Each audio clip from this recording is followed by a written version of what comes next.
Serial pocket में आसमान में आया जबरदस्त ट्विस्ट, जहां हॉस्पिटल में दोबारा हुई धवनी और डीजे की मुलाकात, दिखा दिल छू लेने वाला क्यूट मोमेंट।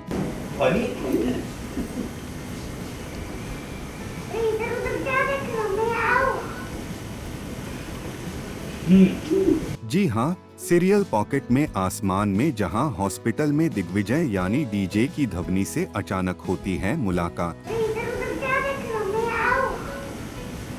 धवनी मास्क पहनकर सामने आती है और डीजे को हल्का सा डराती है, लेकिन इसी डर के बीच दोनों के बीच नजदीकियां और क्यूट केमिस्ट्री भी साफ झलकती है। बाप रे, ये हमारे हॉस्पिटल में लाइन कहाँ से आ गया?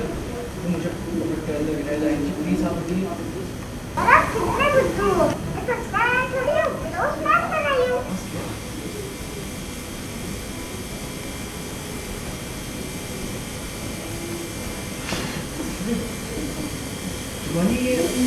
आप ही हो? डीजे करता है धवनी संग ढेर सारी बातें और फिर उसे गोद में उठाकर ले जाता है उसकी माँ से मिलवाने के लिए। आपकी माता रानी को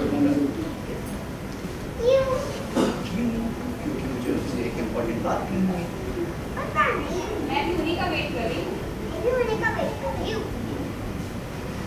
इसका मतलब ये कि उनकी बात वापस से आपने बिना बताए साथ में बिल्कुल, फिर इस बहाने में आप आई और माता रानी तो उनके दर्शन भी कर लेंगे। चले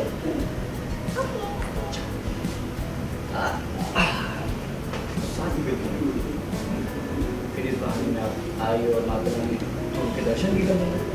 चले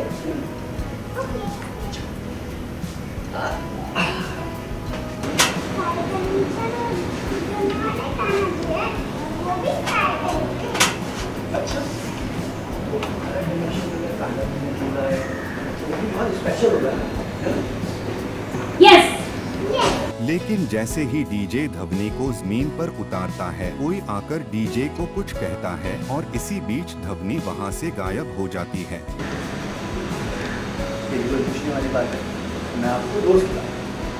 तो आज से हम best friends. मैं आप कभी नहीं दोस्ती तोड़ोगे तो नहीं?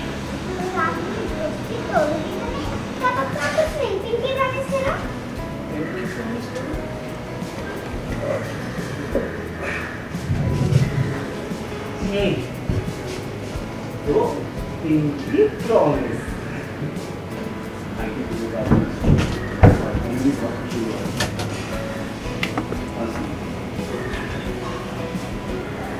डीजे जब इधर उधर देखता है तो धवनी कहीं नजर नहीं आती और उसका ये अचानक गायब हो जाना डीजे को कर देता है पूरी तरह हैरान और परेशान।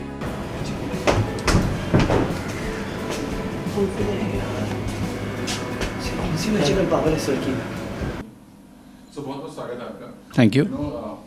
बड़ा ही कनेक्शन आपको फील हो रहा है और आप खुद उसके साथ जा रहे हैं और ये जानने की कोशिश कर रहे हैं कि आखिर कौन है इसकी जिसको अपनी माँ से जुड़ा है, क्या हो रहा था? ध्वनि मिल जाती है मुझे हॉस्पिटल में और अभी मुझे पता चल गया है कि ध्वनि की जो मम्मी है जिन्हें वो माता रानी बुलाती हैं, वो हमारे हॉस्पिटल की एक नर्स हैं जो बहुत काबिल नर्स हैं और उनको मैं अपने घर भी लेके आया हूँ। बा बीमार हैं, बा का ख्याल रखने के लिए, ध्यान रखने के लिए, क्योंकि वो नर्स बहुत डेडिकेशन के साथ बहुत पैशनेट है अपनी जॉब को लेकर। मुझे पता चलता है कि उनकी बेटी हैं ये। मैं उनको देखता हूँ और हालांकि मैं उन नर्स से मिलना चाहता हूँ, जानना चाहता हूँ कि अभी तक वो हमारे हॉस्पिटल में है, तो उन्होंने इतनी बड़ी बात हमसे क्यों छुपाई कि ध्वनि की सर्जरी होनी है। उन्होंने हमें बताया नहीं है, तो मैं जानना चाहता हूँ कि आपने हमें क्यों नहीं बताया, और हम ये सर्जरी कराना चाहते हैं उसकी। ध्वनि मुझे मिलती है और ध्वनि के जब भी मैं देखता हूँ, जब भी मैं ध्वनि से मिलता हूँ, तो एक अलग एहसास होता है, एक अलग बॉन्डिंग दिखाई देती है। तो मैंने उनको बोला भी ध्वनि को कि मुझे हमेशा ऐसा लगता है जब भी आपसे मिलता हूँ कि हम दोनों के बीच में कोई स्पेशल कनेक्शन है। तो वो भी बोलती है कि हमारा जो रिश्ता है वो कान्हा जी ने बनाया है। सो ये पूरा एंटायर सीन है। ऑल ऑफ सडन वो गायब भी हो जाती है और आप शॉक भी हो रहे हैं। कोई है जो इसको लेके भाग जा रहा है? वो अचानक से गायब हो गई और वो हमेशा गायब हो जाती है। तो मैंने बोला भी कि पता नहीं हम दोनों के बीच में ऐसा कौन सा इस लड़की के पास ऐसी मैजिकल पावर है कि मैं जब भी नज़रें घुमाता हूँ और ये लड़की गायब हो जाती है। तो मुझे पता नहीं है किसी ने भगाया है, किसी ने बुलाया है, बट मैं ढूंढना चाहता हूँ और जब भी मैं उसे ढूंढता हूँ वो गायब हो जाती है।